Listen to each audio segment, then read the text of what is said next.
자, 안녕하세요. 이광입니다. 저는 이제 노무현 대통령을 23살에 만났는데요.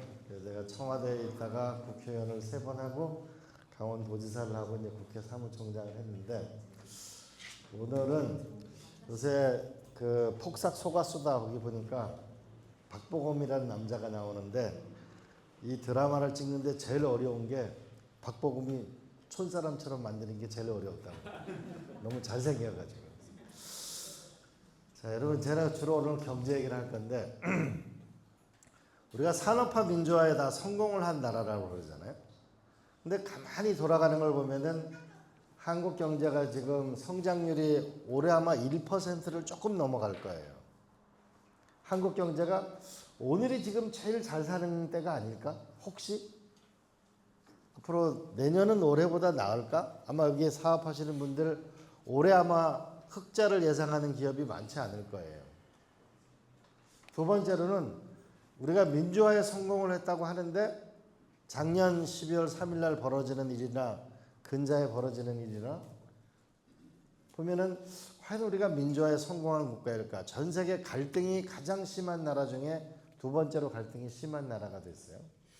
그러면 우리가 여태까지 세계 12국가라고 얘기하지만은 뭔가 이 산업화에 있어서도 경제 성장에 뭔가 한계가 온 것 같고, 민주화에 있어서도 뭔가 문제가 있는 것 같은 대한민국이 아닌가. 근데 또 하나는 세계 12국가라고 그러는데 국민의 삶을 보면은 너무 살기가 힘들거든요. 그러니까 제가 강원도 평창이 고향인데 우리가 7남매예요. 근데 우리 아버지 엄마가 두 분이 노력을 해가지고 7남매가 전부 서울서 유학을 다녔거든요. 근데 요새 보면은 우리 자식들이나 보게 되면 맞벌이를 해도 애 하나 키우기가 힘들어요. 그러니까 집 사는데 20년이나 월급을 저금해야 되니까 이런 나라는 없었거든요. 이 제주도도 아파트가 제일 비싼 게 7억 원이나 한대잖아요. 그 사이에 3억이 올랐나? 15. 아, 그래요? 그러면은 15억이면은 제주도에 일반적으로 어떻게 15억을 우리 자식들이 살겠어, 이게. 그렇잖아요? 그리고 애를 보면 태어나면 유치원 다니는데 영어 과외비가 50만 원, 70만 원이면 살아갈 방법이 없잖아요. 영어 학원 선생님 계시는구나. 근데 뭔가 이 국민의 삶이 너무나 어려워요. 더구나 연세 드신 분 보면은 대략 이제 과거에는 수명이 짧았는데 요새는 오래 사시니까 모두가 걱정하는 게 내가 치매에 걸리는 거에 대한 굉장한 두려움을 갖고 있어요. 그래서 양로원이나 이제 요양원 갈 때 이제 갈림길에 쓰는데, 부모 입장에서는 가고 싶지 않은 마음이 있고 자식 입장에서는 가주셨으면 좋겠는데 막상 가면은 한번 들어가면 나오기가 어려워요. 이런 문제, 국민들이 살기가 왜 이렇게 어려울까? 그래서 이제 우리가 산업화 민주화의 잔치는 끝이 났다 이제. 그런데 이게 우리나라만 그런 게 문제가 아니고, 이 경제 위기가 오면은 반드시 정치 위기. 왜 트럼프 대통령이 이 난리를 부리는 걸까? 왜냐하면 미국이 재정 적자가 1,000조 원이에요. 1,000조 달러죠. 어마어마한 빚이 있으니까 도저히 그 나라를 끌고 가지 못하고, 또 하나는 제조업이 10%밖에 안 돼요. 그러니까 러스트벨트라는 게 옛날에 비행기 만들고 자동차 만드는 그 도시가 다 이제 경제가 어려워지니까 민심이 불안해지는 거고, 그래서 그 표를 얻으려고 결국 트럼프 대통령이 당선이 된 거고, 당선되고 나니까 지금 하는 얘기는, 야, 미국에 뭐냐면 세금을 우리는 관세를 많이 받을 거야. 그리고 미국 기업에 투자하면은 우리는 세금을 깎아줄 거야. 이렇게 해서 지금 이제 경제 위기를 불러오는데, 이 경제 위기는 정치 위기를 가져옵니다. 안 그렇겠어요? 내가 먹고 살기 힘들면 마치 우리가 시골에 불 나기 전에 바싹 마른 장작 같은 거예요. 여기다가 이제 일부 정치인들이나 이런 사람들이 이게 너 때문이다라고 하면 이제 결국 분열 사회가 되면서 정치 위기가 오는 건데, 이게 세종대왕이 옛날에도 이렇게 얘기했어요. 임금에게는 백성이 하늘인데 백성에게는 쌀이 하늘이라고. 먹고 사는 문제가 제일 중요한 문제예요. 그런데 우리가 한국 경제가 왜 이렇게 어려울까? 이거 보시면은 지난 이게 한국은행 이창용 총재가 얘기한 건데 우리나라 10대 수출품이 20년간 그대로 변한 게 없어요. 뭔가 새로운 게 나오지 않는 거예요. 여러분 제주도에서 뭔가 한국을 대표할 만한 기업이 나온 게 있어요? 그대로이다. 또 하나는 이게 대표적인 건데 우리나라 사람들이 현재 미국 주식을 살려고 돈이 250조가 가 있어요. 그런데 매일 코스닥이 있는데 2007년도에 노무현 대통령이 떠날 때 코스닥이 지수가 700이었어요. 근데 20년이 지난 지금도 700이에요. 근데 반면에 미국은 2200이었는데 지금 2만 포인트까지 갔어요. 얼마 전 트럼프 대통령 때문에 많이 떨어지긴 했는데 그러면은 우리나라는 700에서 시작해서 700으로 가고 미국은 2000에서 시작해서 2만 포인트로 갔으면은 뭔가 한국 경제에 지금 혁신이 없는 걸 말해요. 여러분들 뭔가 회사를 하게 되면 회사를 키우려면은 상장하는 게 목표잖아요. 상장이 지금 어렵거든요. 그리고 우리나라 돈이 왜 전부 미국으로 가 있냐면은 미국 주식은 오르니까. 한국 주식은 안 오르니까. 그래서 누가 이렇게 얘기하더라고요. 미국은 뭐냐면 세금을 많이 뗀다 그러니까 그래서 미국 주식을 사봐야 손해입니다. 이렇게 얘기하니까 한국 주식은 원금을 떼먹어요. 이렇게. 미국 주식은 세금을 떼먹고 한국 주식은 원금을 떼먹는다고.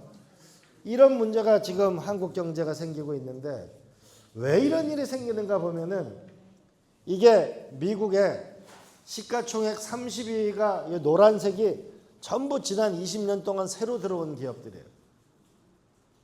한국은 뭐가 새로 들어왔냐면 네이버, 카카오, 셀트리온, 카카오뱅크 이것만 새로 들어온 거고 나머지는 전부 뭐냐 미국을 보게 되면은 새로 들어온 게 애플, 우리가 아마존, 엔비디아, 테슬라 이런 거 전부 새로 들어온 기업들이에요. 그러면 미국은 뭔가 이렇게 혁신이 일어나고 있는데 우리는 혁신이 안 일어나고 있는 거죠.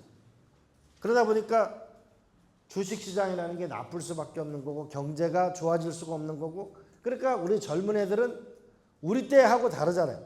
우리 때는 야 열심히 해서 공장 가가지고 일을 해야지. 그게 아니고 이 친구들은 대부분 뭐냐 스타벅스에서 우리가 아르바이트를 하는데 뭔가 좋은 일자리가 안 나오는 이유가 이런 것 때문에 좋은 일자리가 안 나오는 거예요.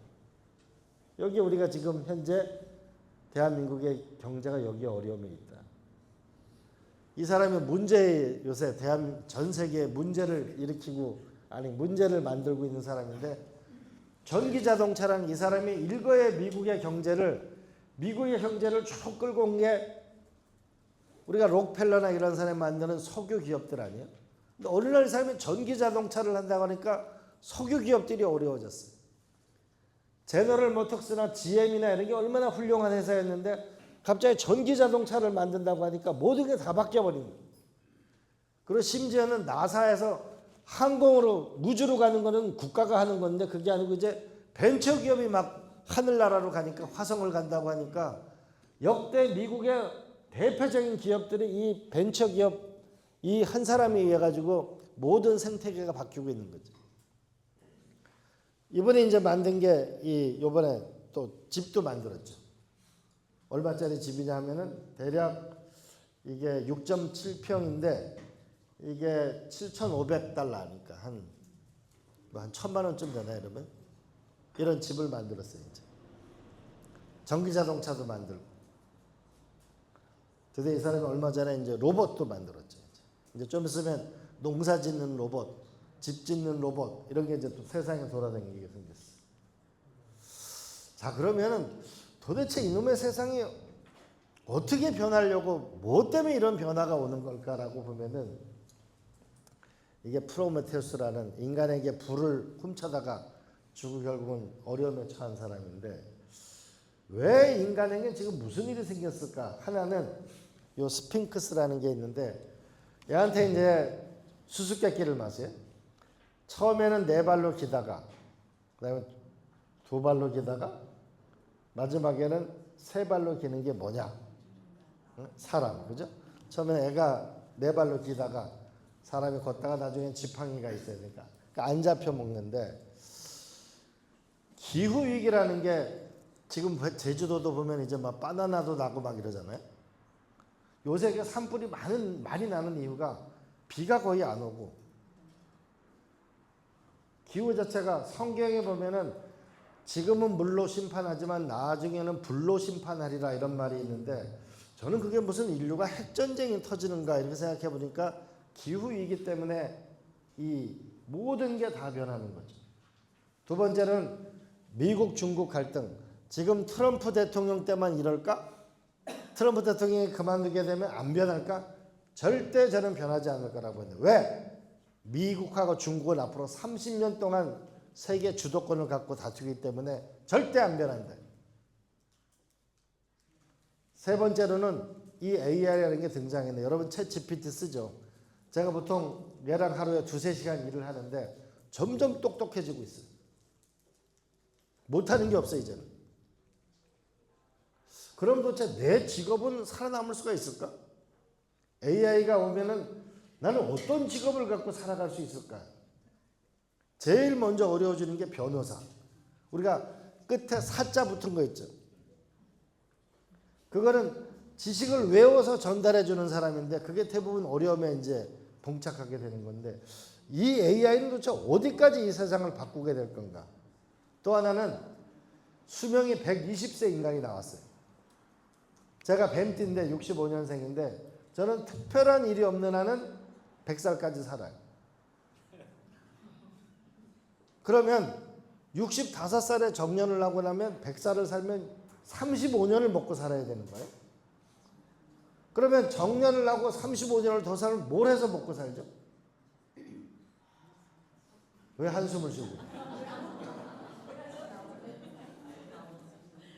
더군다나 우리가 지금 전 세계에서 기대 수명은 일본하고 한국이 제일 길는데 한국은 건강 수명이 높진 않아요.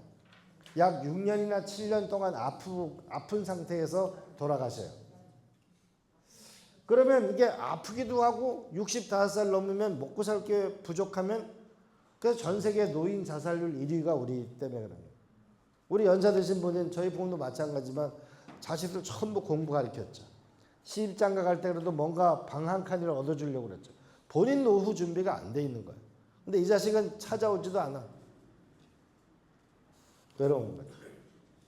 그 다음에 또 하나는 30억 명의 인류가 도시로 나온다. 우리는 지금 다 도시에 사니까 다 도시가 도시에 사는 줄 알지만은 앞으로 방글라데시, 인도, 미얀마 이런 데가 전부 도시로 나와 살게. 30억 명이. 우리가 6.25 전쟁 이후로 지금까지 피땀 흘려서 만든 서울이라는 도시가 70년 만든 모든 땀과 노력이 만든 게 그 도시에 다 있는 거죠. 내가 은행 통장 빼놓으면 다 거기 있는 거예요. 그렇잖아요. 우리가 만든 도로, 항만, 집, 병원, 제주도청 뭐 이런 거 도시에 다 있는 거예요. 은행 잔고 빼놓으면 이렇게 됩니다. 자, 그러면 앞으로 세상에 도대체 여러분 다 사업을 대부분 하시니까 어디서 이게 사업을 오게 될까? 하늘 아래 새로운 건 없어요. 미국을 보면은 왜 에디슨이냐, 우리 학교 다닐 때 에디슨 전기 많이 봤잖아요. 이 사람이 왜 위대하냐면은 전기를 발명한 거예요. 전기를 발명하니까 뭐가 생겨요? 고층 빌딩이 생기죠. 엘리베이터가 생길 수 있어요. 고층 빌딩의 시대를 만든 사람이 이 에디슨이라는 사람인데 이 사람이 전기를 만들면서 무슨 일이 생기냐면은 최초로 1905년도에 만든 게 1902년도가 선풍기, 1905년도에 토스트기, 1910년도에 전자레인지, 1917년도에 냉장고, 제너럴 일렉트릭이라는 초창기 멤버예요. 에디슨이. 이게 뭐냐면 가사 노동으로부터 여성이 해방되는 시대를 여는 거예요. 전자레인지, 냉장고가 생기면서부터 우리가 멀리 갈 사람들이 이동할 수 있게 된 거죠. 그런데 앞으로 그러면 어떻게 될까요? 우리 집이. 근데 여기서 집에 보면 점점 더 콘센트가 늘어나죠. 이제 냉장고도 점점 지능화된단 말이에요. 좀 있으면 아마 냉장고에 이런 일이 생길 거예요. 우리가 계란이 유통기간이 지났는데 계란을 다시 주문할까요? 말까요? 아마 조금 더 지나면은 당신의 뭐냐면 건강검진을 우리가 냉장고에 넣으니까 내가 절대로 뭐냐 술 먹지 말라고 했잖아요. 이제 술 사고지 못하게. 필요한 콩나물을 더 사야 된다. 이게 지능화될 거래요. 그래서 지금 우리가 이 진공청소기가 보면은 곳곳에 부딪히고 아직은 성능이 나쁜데 점점 이제 가사 로봇이 등장해서 우리 일을 해나가는 그 시대가 조만간 10년 안에 올 겁니다. 여러분 이제 집에서 이제 일 안 해도 돼요. 그런 시대. 이걸 근데 누가 이 세상을 만들게 될 거냐가 첫 번째. 두 번째로는 사람을 이동하잖아요. 이 포드라는 회사가 자동차. 근데 자동차인데 옛날에 포드 자동차가 나와서 세상을 휩쓸었는데 얼마 전에 전기 자동차가 나오니까 세계적인 독일의 자동차 회사들이 이제 망하기 시작한단 말이에요. 전기 자동차의 50%가 배터리입니다. 근데 이 배터리를 누가 갖느냐에 따라 가지고 미국하고 중국하고 한국하고 아주 피나는 경쟁을 하고 있어요. 그런데 이 전기차가 앞으로 오게 되면 더 나아가선 자율주행차가 나오는데 제가 이스라엘 텔아비브라는 데가 엄청 이 복잡한 동네거든요. 이 골목골목이 언덕 위로 올라가는 이 골고다의 언덕 올라가는 엄청 복잡한데 거기를 자율주행차가 혼자 잘 다녀. 이 자율주행차가 한국은 뭐냐면 사람이 다칠까 봐 못 다니게 하는데 중국은 갑자기 자동차가 가다가 자동차에 불이 나는데 문이 안 열려. 그리고 자동차가 가다가 막 저기 고가도로에 떨어져도 중국은 계속 실험을 해요. 그러니까 중국의 자율주행차가 우리보다 훨씬 똑똑하게 나가고 있어요. 이제 서서히 우리가 여러분 차 좋은 거 사면은 차가 자기가 혼자 다니잖아요. 요새 주차 스스로 하죠. 이제 이렇게 되면은 이 자율주행차를 도대체 누가 가지게 될 거냐. 그럼 자율주행차가 앞으로는 그게 집이 될 수도 있어요. 차 타고 다니면 나 일을 하니까. 그럼 이걸 또 이 세상의 주인공이 누가 될 거냐.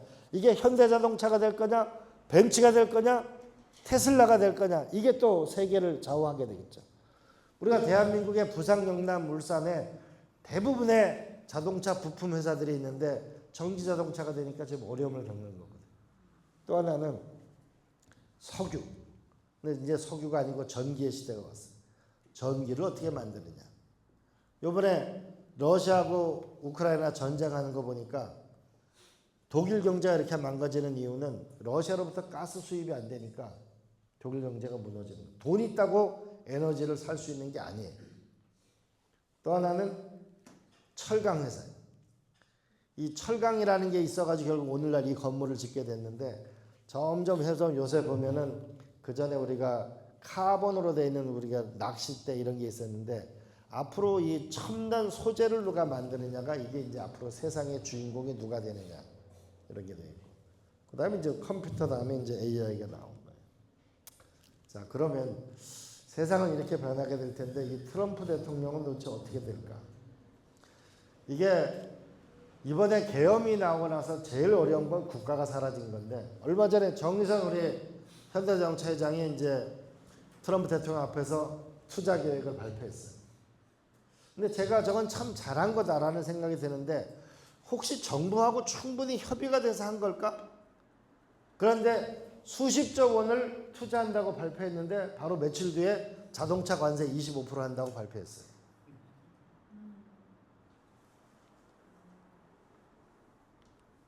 두 번째는 대한민국의 산자부 장관이 간다고 해서 대한항공이 미국 보잉에서 48조 원짜리 비행기를 산다고 했는데 또 우리는 관세 이걸 맞은 거예요.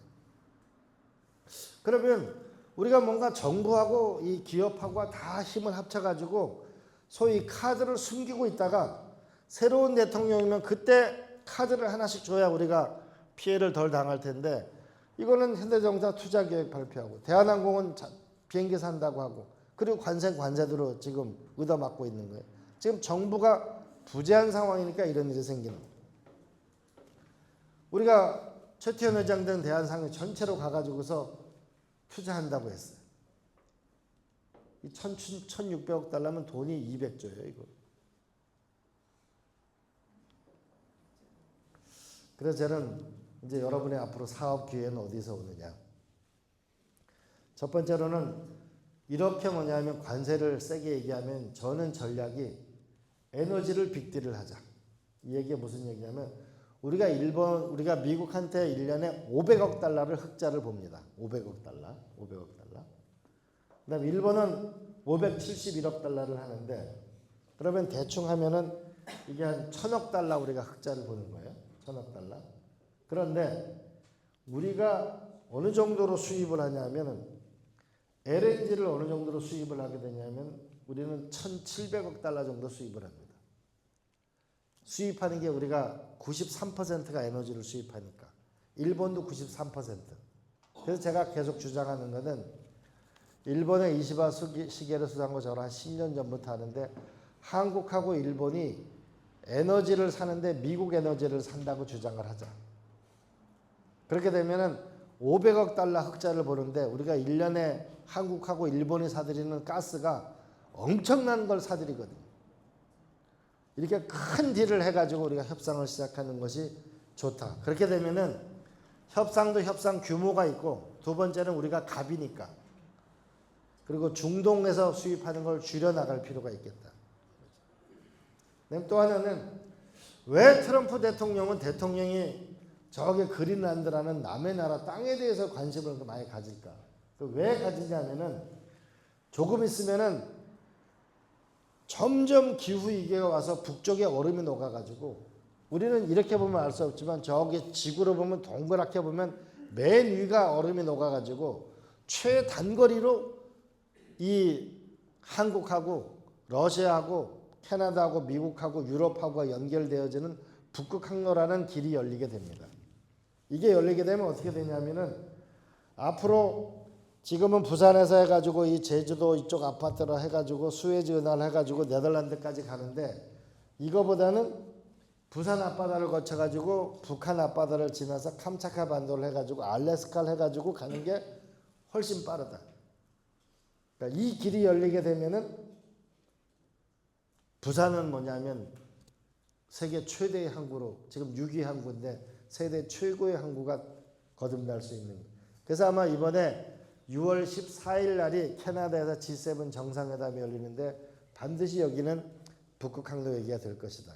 그리고 그린란드는 알래스카하고 그린란드하고 연결되어 있는 거고 알래스카에서 나는 석유가 미국 전체 쓰는 석유의 31%를 씁니다. 그래서 트럼프 대통령이 의회 연설에서 뭐라고 얘기하면 한국 보고 알래스카에 가스관을 깔아라 이렇게 얘기한 거고 대만은 투자하겠다. 일본도 투자하겠다. 그래서 나는 알래스카에서 나는 우리가 가스를 사겠다고 얘기하는 것이 유리하다. 그렇게 되면 우리가 갑의 위치에서 만들 수가 있다. 세 번째로는 그렇게 되면 한국에는 어떤 효과가 있느냐. 이 얼음을 깨고 가는데 쇄빙선이 있어야 돼. 이걸 만들 수 있는 건 대한민국의 하나오션하고 삼성중공업하고 현대중공업이 중국을 빼놓고는 세계에서 가장 강자라고 볼 수 있어요. LNG 선유화도 마찬가지예요. 그렇게 되면은 조선 산업이 화랑국면으로 들어갈 거예요. 그리고 미국은 더 이상 항공모함을 만들 수가 없어요. 그 대부분 다 용접 기술이에요. 그러면은 한국에서 배를 만들어서 미국 가서 조립을 해야 되는 일이 생겨요. 앞으로 조선 산업은 점점 더 큰 산업이 된다. 그래서 검색을 해보면은 하나오션하고 이게 왜 주식이 폭등하는가를 아실 수가 있다. 근데 문제는 이 조선 산업에 일하는데 며칠 전에 거제시장이 민주당 분이 당선됐는데 조선 산업은 화랑인데 경제가 별로 안 좋아요. 왜? 대부분 외국인 노동자니까. 그런 문제인데 어쨌든 이 조선 산업은 올라오게 된다. 그다음 또 하나는 여러분 어디에 다 가면은 와이파이를 다 찾죠. 어디 가면은 와이파이가 있냐 없냐. 그런데 요 일론 머스크라는 사람이 저궤도 위성이라는 걸 만들어서 우리가 정지궤도, 중궤도, 저궤도 이런 위성이 있는데 이 저궤도 위성을 수만 개를 깔아가지고 러시아 우크라이나 전쟁을 할 때 보니까 일론 머스크가 저궤도 위성을 풀어주면은 우크라이나가 전쟁이 가능하고 그렇잖아요. 우리가 통신이 안 되는데 이게 요새는 다 전자장비이기 때문에 전쟁이 불가능. 우리가 만약에 휴대폰에 와이파이가 안 되면 어떡할 거예요? 아무 쓸모가 없는 거예요. 그런데 이 앞으로의 통신, 이 저궤도 위성이라는 미국하고 한국은 5G, 6G가 전 세계, 5G는 전 세계에서 가장 좋은 기술을 갖고 있어요. 아직 6G는 안 만들어졌어요. 그럼 미국의 이 통신하고 우리의 5G가 만나면 이거는 우리가 세계를 제패할 수 있는 한미동맹의 또 하나 좋은 게 된다. 그래서 이게 이 기술을 갖는 게 중요하고, 이게 어떤 의미를 갖냐면은 우리가 요번에 현대자동차가 그 미국의 공장을 만들었는데 거의 로봇으로 움직이잖아요. 그게. 그러니까 김대중 대통령 시절에 왜 우리가 IT 테스트 배드 국가가 됐냐면 통신망 때문에 됐는데, 앞으로 아마 한국의 제조업이 세계적인 나라가 되느냐, 한국에서 기업을 하냐 안 하냐의 문제는, 앞으로 공장은 이 통신하고 28GHz라는 이 최고의 고속통신망을 가지고 로봇이나 기계가 자유롭게 움직여서 이게 생산성을 가장 고도화된 공장을 갖느냐 안 갖느냐가 핵심이 될 겁니다. 이게 중요하다. 그 다음에 또 하나는, 여러분들이 쓰는 데이터는 이 카카오나 이렇게 모이면은 여러 문자 보내고 이러고 엄청난 데이터가 모일 거 아니에요. 이 데이터를 어디 저장을 해둬야 될 거 아니에요. 이 데이터 센터가 어디 있느냐. 우리가 몇 년 전에 여의도에 있는 지하에 있는 맨홀 뚜껑에 맨홀 밑에 있는 그 케이블이 타가지고 증권거래소가 우리가 마비된 적이 있었는데, 데이터 센터를 어디다 둘 거냐. 근데 데이터는 아시아에서 생기는 거예요, 주로. 근데 중국은 데이터 시장을 개방 안 해. 그러면 이 데이터 센터가 많이 있으면 있을수록 연구를 하게 돼 있죠. 이 데이터를 가지고. 그렇잖아요. 우리 여러분 뭐 시장 조사할 때 뭘로 시장 조사를 해요? 데이터를 가지고 하잖아요. 누가 위장병을 앓는 사람이 뭐냐, 뭐가 어떠냐, 이런 데이터인데, 이 데이터 센터를 가지면 우리가 AI 시대를 앞서 나갈 수 있는데, 그런데 이 데이터 센터는 전기 먹는 하마예요. 우리가 휴대폰도 오래 쓰면 뜨거워지죠. 컴퓨터도 맞아. 이걸 모여 있으면 엄청난 전기를 쓰게 되고 열을 많이 내게 돼 있어요. 이 데이터 센터가 전략적인 산업이다. 이런 게 이제 앞으로 이 우리가 사는. 또 하나는 이 기후 위기인데, 기후 위기가 오게 되면은 하나는 코로나는 질병이 창궐하게 될 거다. 왜 그러냐면은 이 주로 질병을 옮기는 게 박쥐거든요. 박쥐. 근데 박쥐가 옛날에 주로 아프리카에 살다가 얘가 서서히 서식지를 옮겨서 이동하고 있어요. 과거에는 아프리카에 살던 애들이 우리 주변으로 오고 있는 거예요. 사람의 이동이 많아지거든요. 그러면 결국 질병이 점점 늘어날 수밖에 없고, 우리도 코로나 후유증 같은 게 생기잖아요. 그다음에 두 번째로는 식량 부족이 생긴다. 왜냐하면 지금 같은 온도를 유지하면은 쌀에 나달이 100알이 달리면은 약 98알이 달리면은 앞으로 온도가 더 올라가면 50알밖에 안 달립니다. 그리고 더웠다 추웠다 더웠다 추웠다 이러다 보니까 과일 같은 게 잘 안 달리죠. 그리고 날씨가 변동했으니까 요새 벌이 사라고지. 벌이 사라지게 되면 이게 수분이 약해지기 때문에 결국은 이게 점점 더 이 과일이나 이런 게 어려워지고 있어요. 그러니까 노지 농업이 어려워지고 있는 거죠. 또 하나는 물 부족 현상이 생긴다. 왜냐하면 빨리 증발을 해버리니까. 또 하나는 이제 태풍이 오면은 뭐 이제는 뭐 100년 만에 처음 오는 거고, 이제 뭐 점점 더 재난이 빈번해지는 거죠. 이게 앞으로 기후 위기 때문에 오는 변화인데, 그러면 이거는 또 거꾸로 미래 산업으로 보면은 질병이 어떻게 대응하느냐가 또 하나의 미래 산업이에요. 지금 우리가 지난번 진단 키트 이런 거 가지고 한국에서 어마어마한 회사가 나왔잖아요. 근데 아마 지금 이런 거죠. 만약에요, 살처분, 그러니까 소나 이런 거 살처분 하잖아요. 그다음에 우리가 닭이나 이런 거, AI 조류인 폐제, 이거를 마냥 빨리 검사할 수 있는 거를, 이거를 기계를 개발하면 세계적인 회사가 될걸요. 빨리 찾아내는 거. 식량 부족도 마찬가지. 전기의 시대가 오는 거예요. 이걸 누가 하냐. 그러니까 이제 제주 같은 경우는 신재생 에너지를 하는데, 도대체 이 에너지를 어떻게 만들 건가가 이게 앞으로 중요한 문제가 될 거다. 그 다음에 또 하나는 바다래. 우리가 전 세계에서 미역을 먹거나 감태를 먹거나 다시마를 먹는 사람은 한국 사람, 일본 사람하고 전 세계 몇 나라 되지도 않아요. 이제 서서히 한국의 김이 전 세계 최대 수출 상품으로 돼가고 있죠. 이제 막 1조 5천억, 2조를 넘어가고 있어요. 이 미역 먹는 사람이 별로. 근데 이게 우리가 바다에 사는 나무보다 미역 같은 게 훨씬 탄소를 많은 양을 흡수합니다. 그러면 되겠다. 그럼 제주도로 얘기를 들어가고 있어요.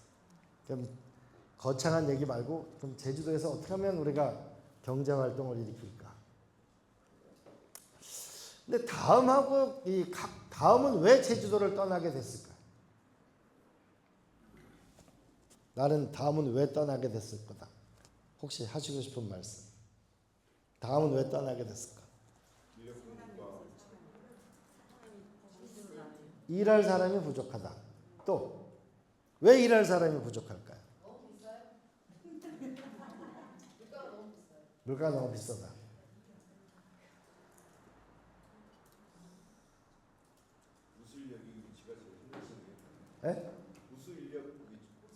우수 인력은 왜 우수 인력이 그 사람들이 가장 필요로 하는 건 뭘까요? 그 사람 연봉도 많을 텐데. 자, 교육과 문화라고 그랬죠. 왜 제주 국제학교가 되는지 알겠죠, 여러분? 응? 자, 제주도 싱가포르를 보면은 제주도하고 싱가포르하고 어디가 커요? 제주도가 훨씬 크죠. 그러면 싱가포르에 몇 명 살아요?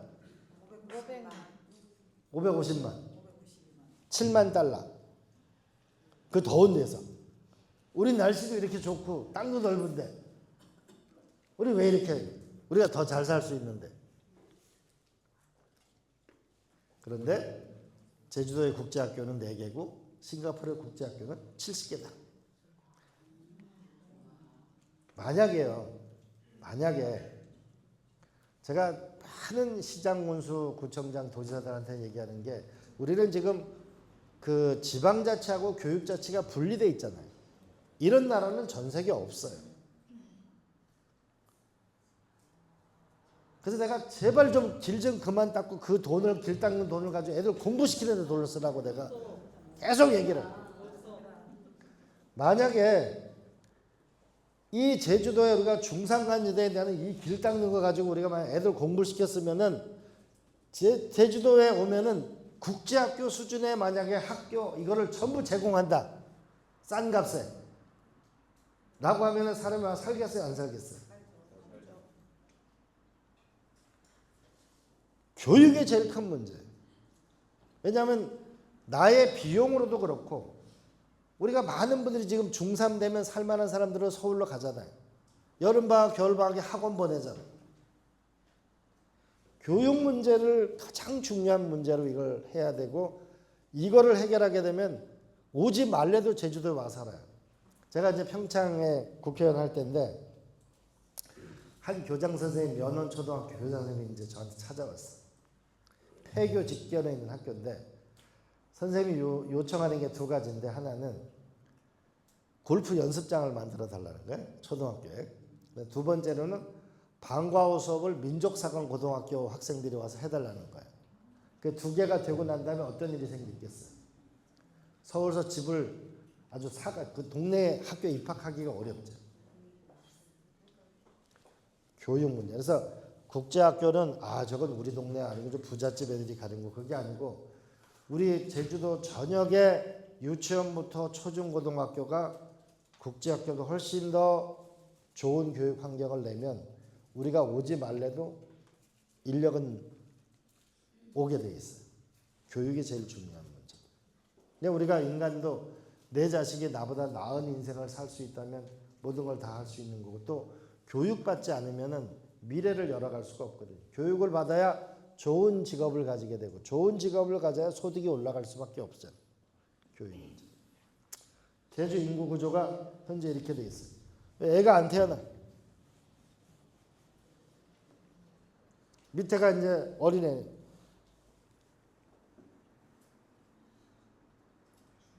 큰일 난 거죠.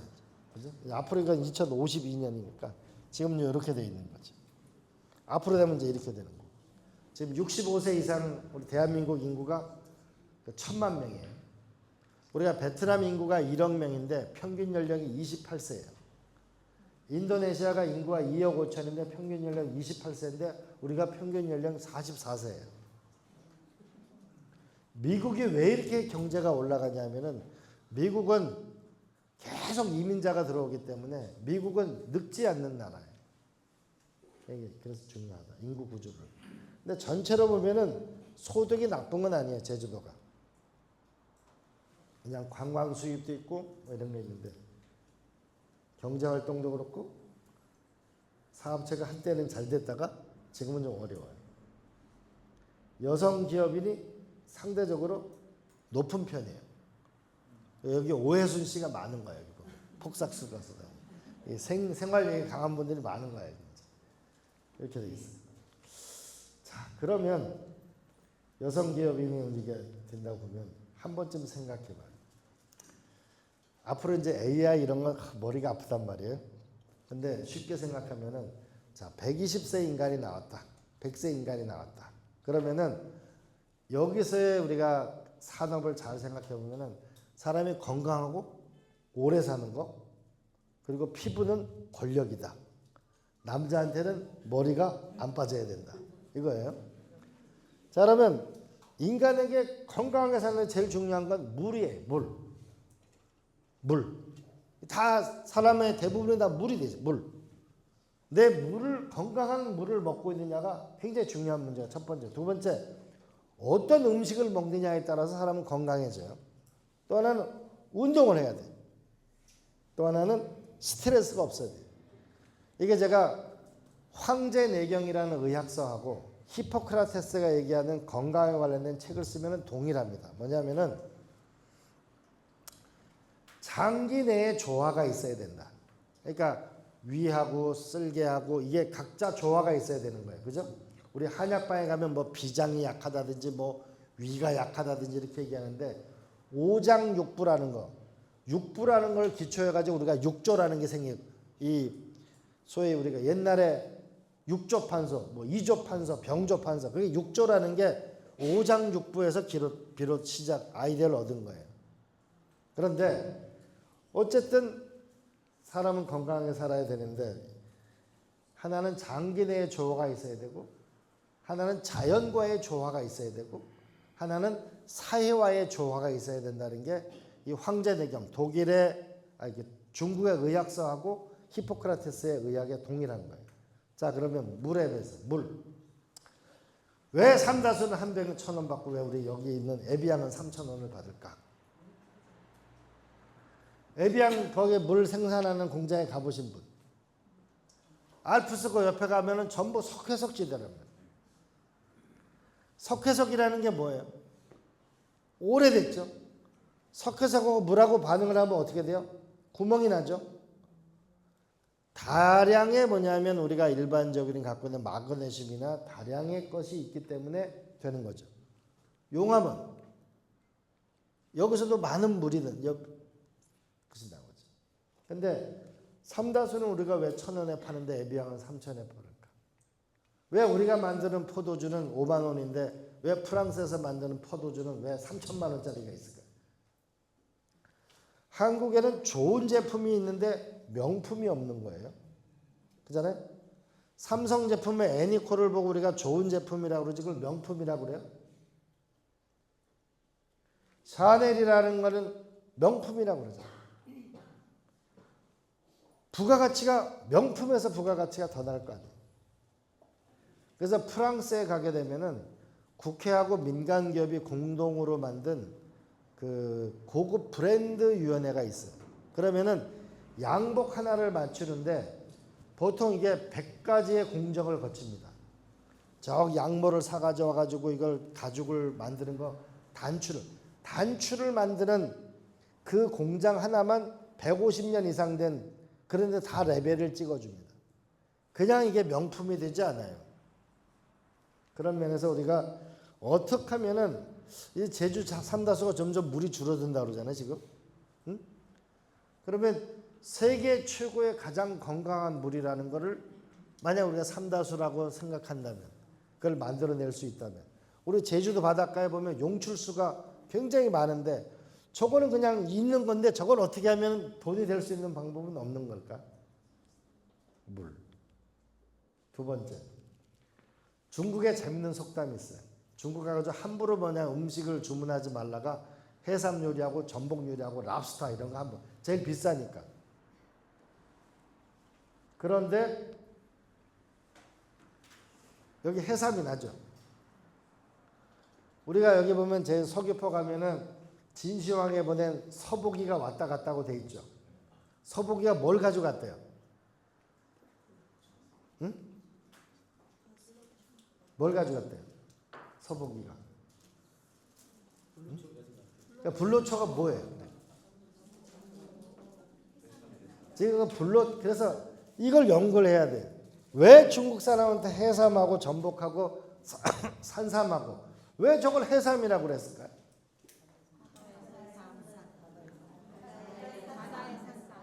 단일 식물로 제일 비싼 게 뭐예요? 산삼이죠. 단일 식물로 1억 원짜리 하는 식물이 거의 없잖아요. 왜 이걸 해삼이에요? 뭔가 있으니까 비쌀 거 아니에요? 그러면 이게 앞으로 전복에는 그러면 전복에 대한 연구를 우리가 해봤어요 한번? 전복을 왜 좋아할까? 전복에는 어떤 성분이 있을까? 해삼에는 무슨 성분이 있을까? 제가 강원도에 해삼 도지사 할 때 해삼 종패를 많이 뿌렸는데 이놈이 다 도망가 버렸어요. 근데 이게 중국에 가보니까 해삼을 논에서 양식을 하더라고요. 얘가 뻘 같은 데 사니까. 그러니까 논이 우리 일반적인 논 아니죠. 그럼 도망을 안 가면 좋을 거 아니야. 근데 얘는 조금만 온도가 올라가면 다 녹아서 없어지잖아요. 해삼은. 그리고 해삼은 5돌기짜리가 있고 6돌기짜리가 있고. 그리고 해삼은 잡은 다음에 얼마만큼 그게 말렸을 때 그 물에 풀었을 때 탱탱하냐 아니냐 그게 다 기술이란 말이에요. 그래서 뭔가 이걸 부가가치를 높일 수 있게 하는 건 없을까?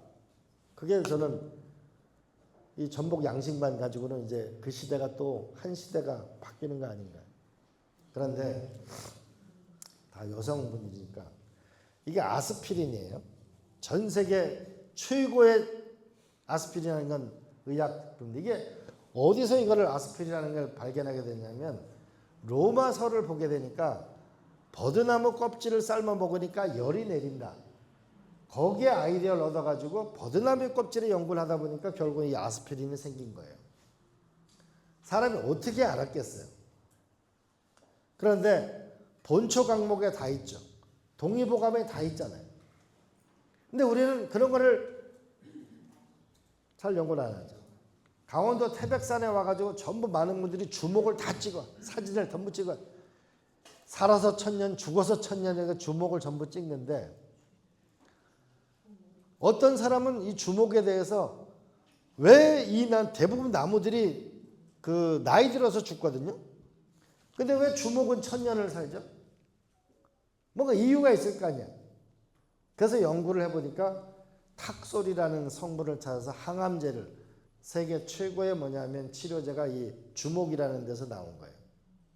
그러면 한 번쯤 생각을 해보면은 우리가 알고 있는 식물이나 우리가 알고 있는 나무나 여기서 뭔가의 미래 산업이 있을 수가 있잖아요. 그죠? 제주도만에. 그러면 이게 이제 그 홍합이에요. 근데 포항공대 어떤 교수가 저는 강원도 횡성분인데 어느 날 바다를 가보니까 홍합이라는 게 바위에 붙어가지고 제가 떨어지질 않아요. 저는 저렇게 파도가 치는데 왜 떨어지지가 않을까? 라고 해서 보니까 여기 보면 실 같은 게 있는데 이게 하나당 작은 실 같은 게 8kg을 땡긴다는 거를 알게 됐어요. 그래서 생각한 게 땡긴다고? 땡겨? 라고 해보니까 그러면은 사람이 몸을 수술하고 나면 이걸 실로 꿰맸을 때 하고 이거를 접착시켰을 때가 생각을 해낸 거예요. 그래서 술에 뭐냐면 수술용 대체 가능한 게 홍합으로 순간 이 접착제를 만들었어요. 이게 우리 윤호중 국회의원 처남이에요. 우리 포항공대 교수예요, 현재. 그래서 이게 점점 회사가 지금 발전해 나가고 있어요. 그러면은 우리 주변에 있는 건데 우리는 그냥 지나친 것인데 거기에 미래 산업이 숨어 있다고 봐야 돼요. 왜? 120살을 사니까. 그게 바이오 산업이라고 해서 그걸 어렵게 생각하지 말고 이게 바이오 산업이다.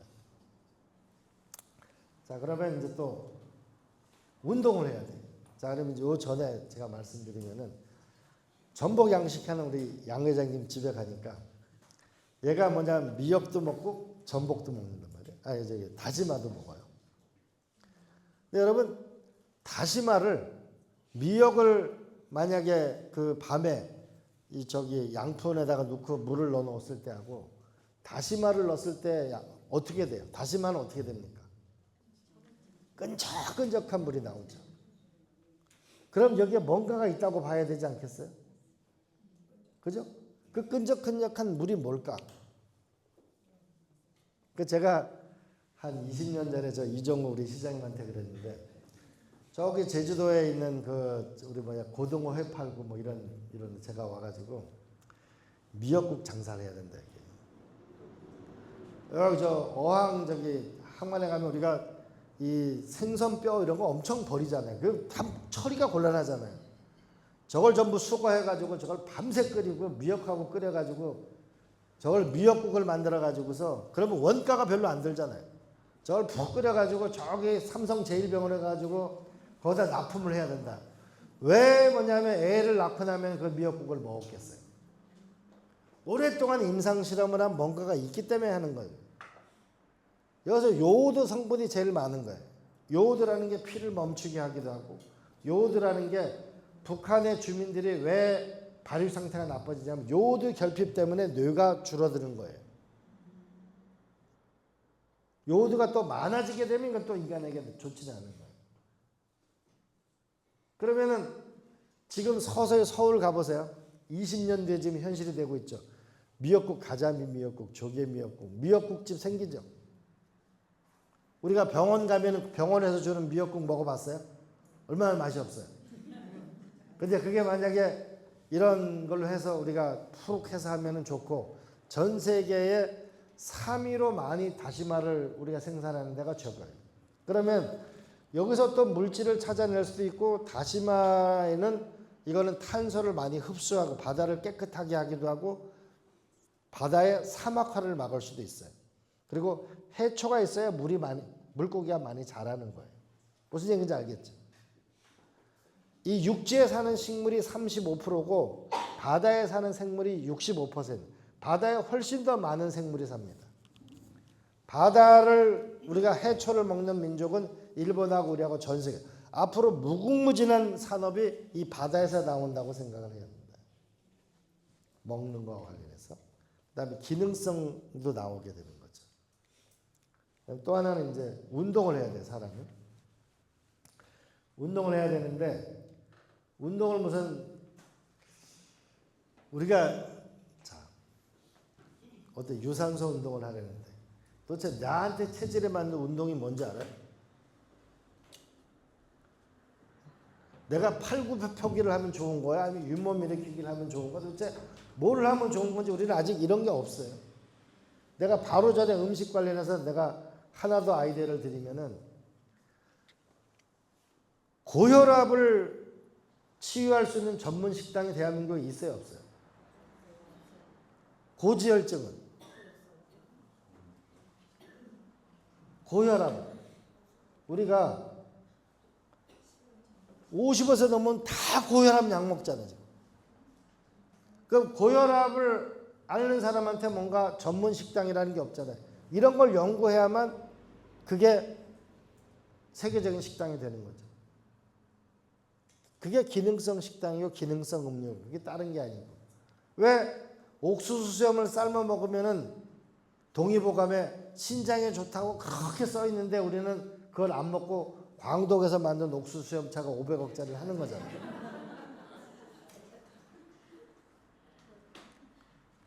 우리는 그냥 그거는 민간 전례다 뭐 이렇게 하고 그냥 넘어가거든요. 그게 아니고 그건 우리가 버섯이라는 거 우리가 어떻게 알아요? 수없이 어떤 사람이 먹고 죽어보고 병이 나고 이러니까 이건 독버섯이다 아니다 이렇게 하지. 옛날에 무슨 실험을 해가지고 독이 있냐 없냐 이렇게 하질 않았을 거 아니에요. 제주도에 이렇게 고사리가 오름 같은 데가 많이 나면 고사리가 인간의 염색체 수보다 가장 염색체 수가 많은 게 고사리예요. 식물 중에 그 몇 개 되지 않아요. 그 염색체가 많다는 얘기는 뭔가 그 식물 안에 다른 게 있을 수도 있잖아요. 식물에 대한 연구를 해야 돼요. 우리가 오일을 자꾸 붙이고서 뭐냐면 이게 자꾸 피부 미백 효과가 있다고 하는데 그럼 거기서 무슨 산업이 나와야 될 거 아니에요. 오일만 혼자 붙이지 말고. 구절초에서 나오는 그 강릉의 키스트 분연이라는 게 있는데 구절초에서 뭐냐면 피부 미백제 같은 걸 이렇게 발견하고 그러거든요. 그래서 그걸 찾아내야 된다. 운동을 해야 되는데 우리가 바닷가 옆에서 술을 먹으면 술이 별로 안 취하죠. 덜 취하죠. 그럼 비자림 숲에서 먹으면 술이 덜 취할까요? 바닷가 옆에서 먹으면 술이 덜 취할까요? 똑같이 취한다고요? 많이 먹으면 그렇죠. 그래서 이게 이렇게 한번 생각을 해봐요. 제주도에 비자림 숲이 있잖아요. 거기 가면은 피톤치드가 뭐 언제 나온다 이렇게 돼 있죠.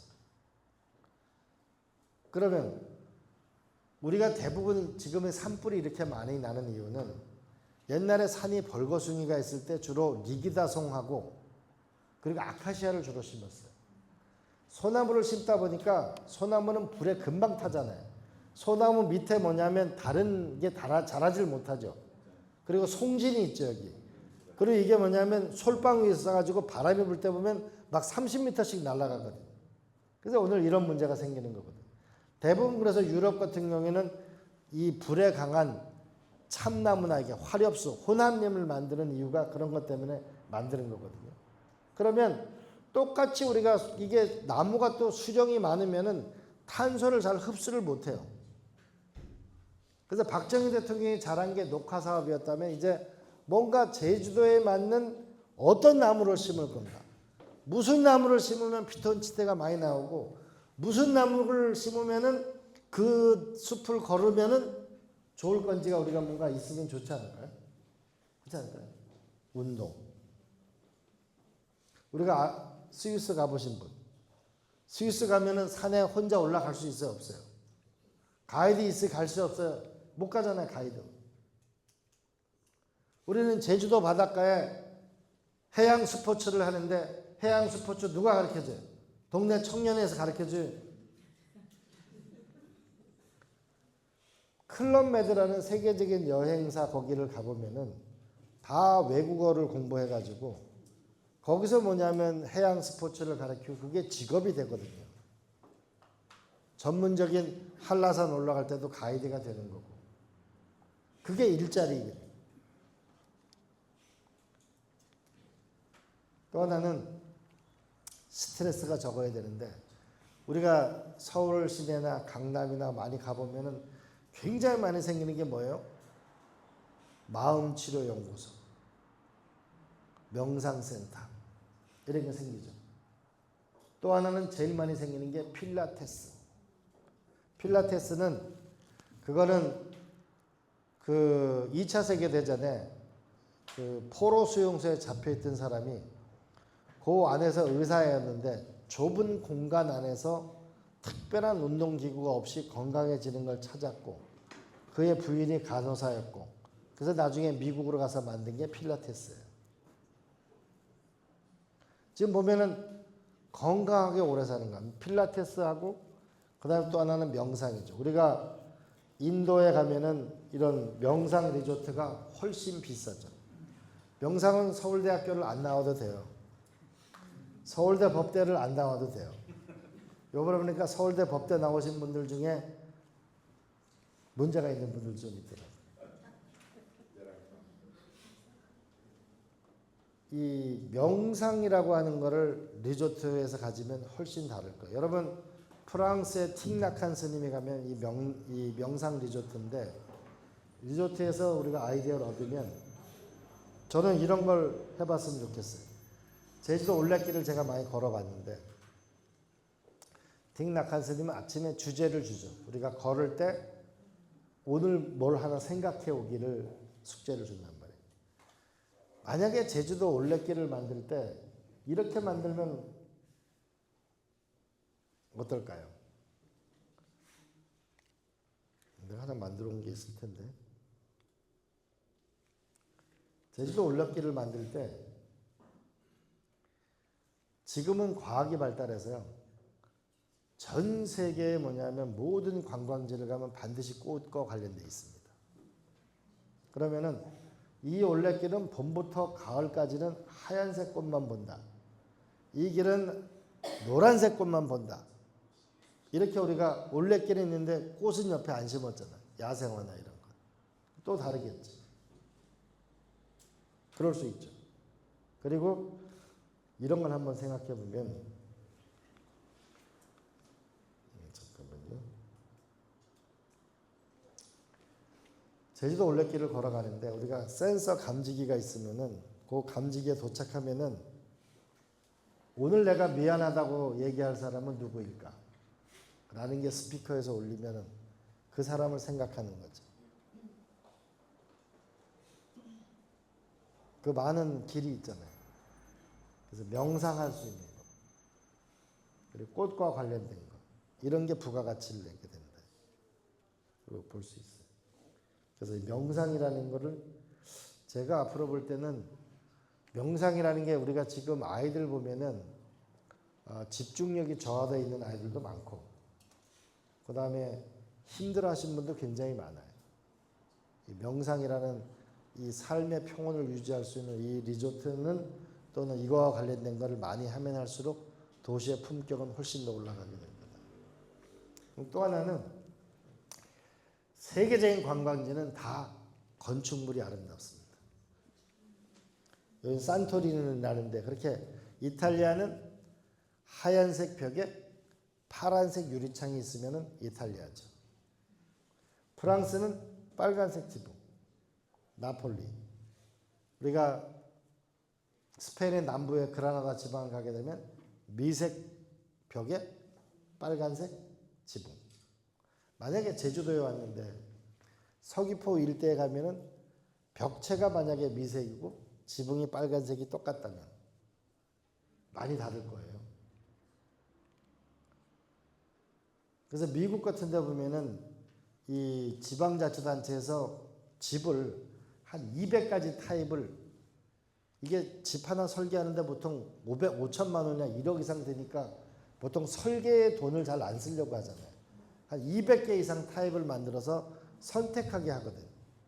그런데 대부분 이 벽체하고 지붕이 비슷한 걸 쓰니까 통일성이 유지가 되는데, 우리는 어떠는 왜 옥상에다 꼭 고추를 말려야 되냐고.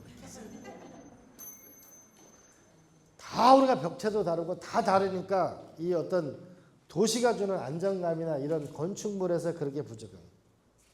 그래서 이거는 우리가 제주도지사나 우리가 의논해서 이런 건축, 이러면 이제 건축 자재도 동일해지기 때문에 훨씬 집값도 저렴하게 할 수 있어요.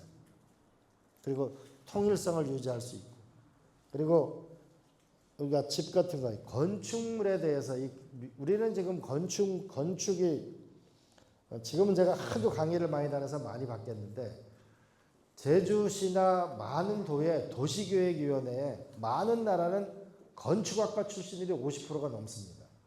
근데 우리는 도시계획위원회가 대부분 토목과 출신들이 많아요. 이 건축물이 아름답다는 거, 우리가 스페인 같은 데 예를 들어 가면 건축물 하나 구경하는데 굉장한 공력을 들이잖아요. 건축물이 아름답게 만드는 게 중요하다. 우리가 영국이나 이런 데 가보면은 건축물 플러스 뭐냐면 가든 플래너가 앞으로 미래 직업이라고 그러잖아요. 도시를 아름답게 가꾸는 거. 꽃이라는 거는 세계적인 거와 항상 관련이 있다. 근데 마지막에 보면은 아마 다음이나 온 사람들이나 많은 지방이 지금 부족한 게 밤에 너무 심심한 거예요. 옛날에 모여서 고스톱을 치면 됐어. 그 다음에 노래방을 갔어요. 근데 이제는 뭔가 밤에 세계적인 도시는 다 공연이 있잖아요. 파리도 공연이 있고 베트남도 공연. 밤에 공연이 있어야 거기서 잘 거 아니에요. 근데 공연을 만들어야 돼요. 공연. 그럼 제주도에는 무슨 공연이 밤에 있는가?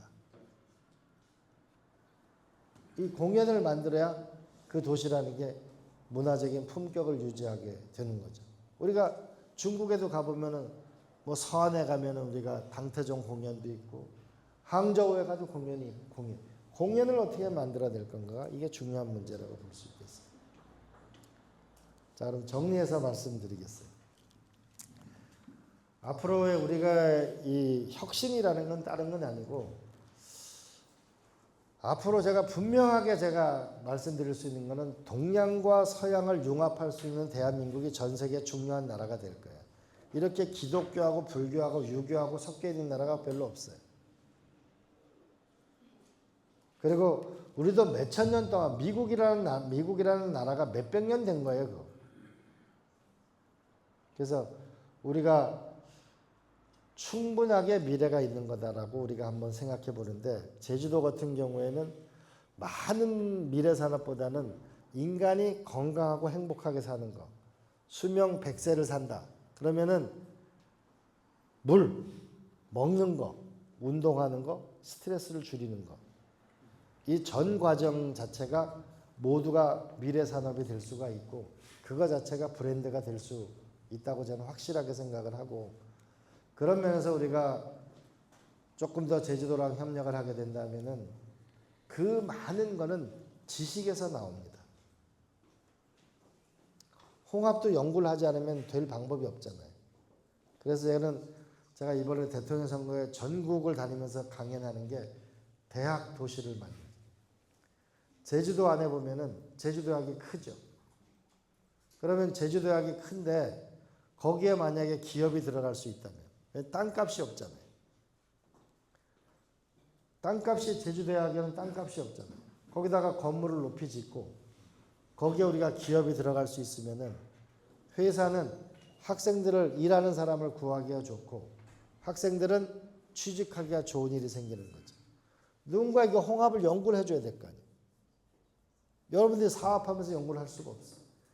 네덜란드의 바이닝햄이라는 도시를 가면은 바이닝햄인 대학이 있는데 이건 세계적인 농과대학입니다. 이 농과대학이 있기 때문에 식품 하나로만 50조 원 이상을 합니다. 근데 거기 하니까 Today is knowledge, tomorrow is business. knowledge가 있어야 비즈니스가 있는 거예요. 지식이 있어야 다음을 여는 거지. 다시마에 뭔가 있다는 게 밝혀져요. 그래서 우리는 아침마당을 보면서 야 어생초에 뭐가 있다더라 그러면 전국에 어생초를 심어라 딱 심어가지고 그렇게 되는 거죠. 어생초를 심어라. 지식을 어디서 만들어낼 건가는 결국은 대학이 만들어내는 거예요. 그래서 대학 도시를 우리가 만들어내는 것이 중요하다. 지식을 만드는 거예요. 두 번째로는 애들 키우기가 좋아야 되는데 초등학교가 서서히 문을 닫죠. 근데 초등학교가 보통 4,000평쯤 되죠. 근데 초등학교 운동장이 있죠. 3층짜리 건물이 있죠. 이게 일제강점기에 일본은 지진이 많이 나니까 대피를 하는 거예요. 학교 운동장에 와서.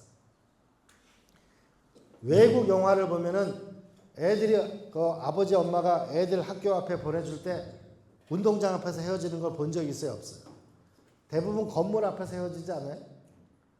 운동하는 거 보면 동네 아저씨들 아줌마들하고 전부 울타리 쳐진 데서 펜스 같은 데서 응원하는 거 나오죠. 그러면 초등학교 위치는 동네에서 제일 좋은 땅이에요. 그렇잖아요? 그럼 거기다가 초등학교 4,000평에다가 유아원, 어린이집, 유치원, 초등학교, 문화센터, 체육센터 거기서 일을 할 수 있는 것까지 만들면은 편할 거 아니에요? 안 그래요? 그래서 제가 초등학교를 복합화해야 한다.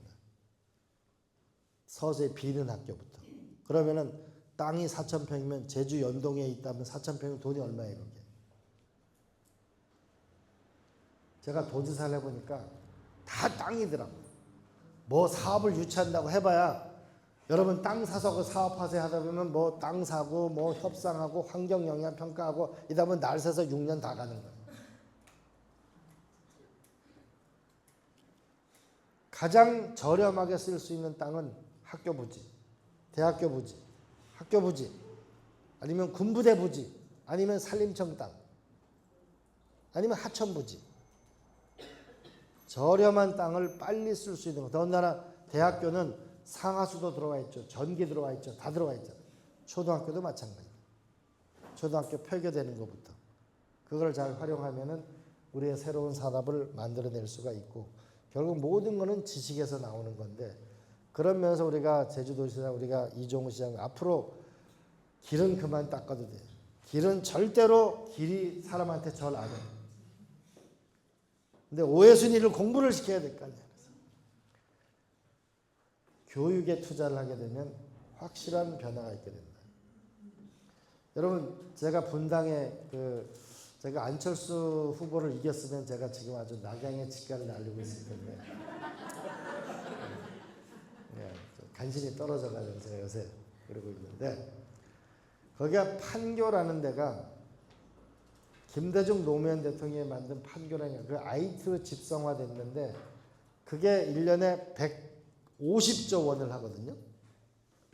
그럼 판교가 몇 평쯤 될 것 같아요, 여러분? 350만 부산이 1년에 120조 원을 하는데 150조 원을 하는 판교는 몇 평쯤 될 거라고 생각합니까? 40만 평. 제주대학만 땅 한만한 데서 그만한 게 나오는 거예요. 그게 혁신이라는 건데 그 혁신은 지식에서 나오는 겁니다. 제가 분명히 장담컨대 여러분 중에 다시마에 대해서 뭔가 세계적인 물질을 찾은 사람은 세계적인 부자가 되게 돼 있어. 안 그래? 근데 내가 지금 들어앉아가지고서 내가 암만 물을 해가지고서 밤새 양푼에 해가지고 거기서 물질을 언제 연구하겠어? 그건 결국은 우리가 제주대학이나 이런 데랑 그 연구를 해야만 미래가 결국은 나오는 거라고 저는 생각합니다. 그래서 대한민국은 가진 거는 사람밖에 없는 나라예요. 우리는 자원이 없는 나라예요. 이 사람의 두뇌, 사람의 머리 이거를 고도화시키는 걸 어떻게 하느냐가 제일 중요하고 그래서 앞으로 우리 초등학교, 중고등학교 애들한테 챗 GPT 하는데 20불 들잖아요. 이걸 전부 초등학교에 빨리 다 보급해야 되고 아파트 단지 내에 개별로 돈을 쓰지 않도록 하고 그래서 교육에 집중적인 투자를 하게 되면 미래가 열린다. 이렇게 우리가 한번 생각을 했으면 좋겠고 오늘 이런 자리도 교육을 받아야 생각의 변화를 해야 많은 거 이렇거든요. 오늘의 산 결과는 어제의 산 결과가 오늘이에요. 그러면 오늘이 살기 어려우면 어제에 살았던 방식을 달리해야만 내일이 달라지는 거죠. 그렇잖아요? 그러면은 우리가 한번 생각해 보면은 근본적으로 새롭게 우리가 지식에 투자를 하고 그래서 제주대학교를 새롭게 하고 초등학교 폐교되는 데부터 먼저 그거를 복합화하고 그렇게 해서 우리가 지적 역량을 극대화하고 아마 제주도 내에 와 있는 거기에 한 달 살기 뭐 2달 살기 와서 사는 분 중에 전문가들이 많을 거예요. 그 사람들을 전문가들을 자문위원회를 만들어서 제주도를 어떻게 하면 세계적인 곳을 만들 건가 자문을 구하면 훨씬 더 저는 좋은 것이 있을 거라고 저는 생각하고 오늘 이제 이 자리는 우리 백희순 회장님이 만들어 주셨는데 폭삭 속았수다라고 박수를 부탁합니다.